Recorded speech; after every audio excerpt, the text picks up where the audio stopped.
Member for Cochin Valley.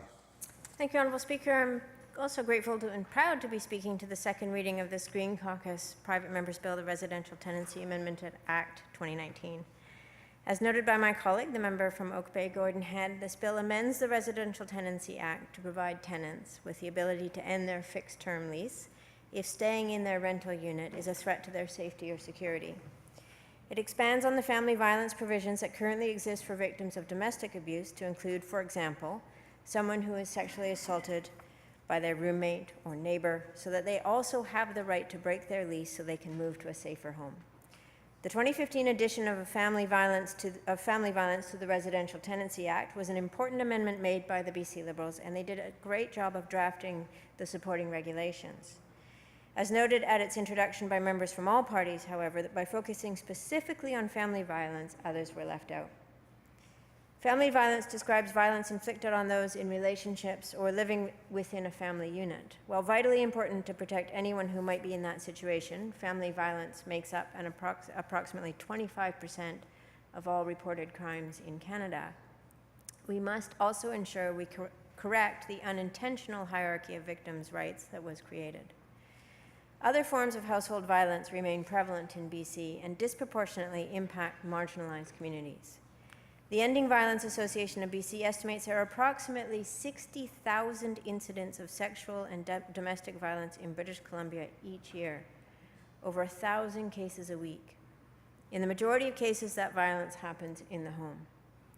Regardless of who the perpetrator is, whether your husband or your neighbor, you should have the right to break your fixed-term lease and seek safety.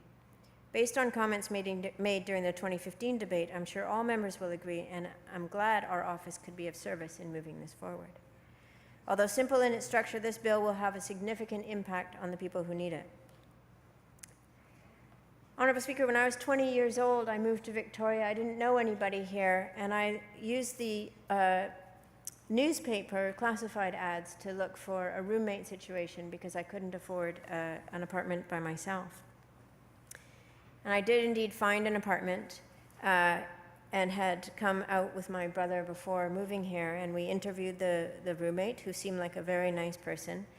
He worked as a youth worker. It was a 2-bedroom apartment. And for the first month or so, everything was just fine.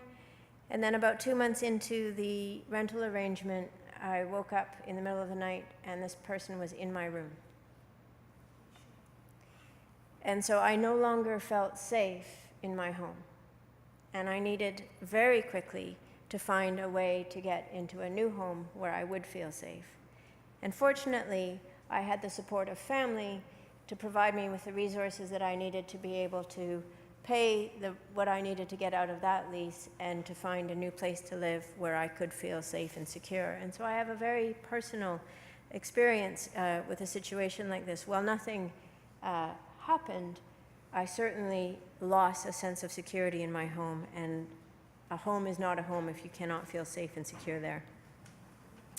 For people who are assaulted in their home, the implications of that shift from a home to the scene of a crime are profound. A space that was once a comfort can come to feel haunted with flashbacks of the crime and visions of the perpetrator lurking and quick to surface. Worst case scenario is fraught and with risk of a repeated assault or death. Best case is filled with nightmares and panic attacks. Some victims are able to reclaim their space, but many others will need to move to start again. At the very least, they deserve the right to choose which option is best for them. I'm proud, Honourable Speaker, to be supporting a bill that will give survivors the freedom to seek safety, security, and the space needed to heal. No one should be forced to live in close proximity with their perpetrator, and this bill supports survivors.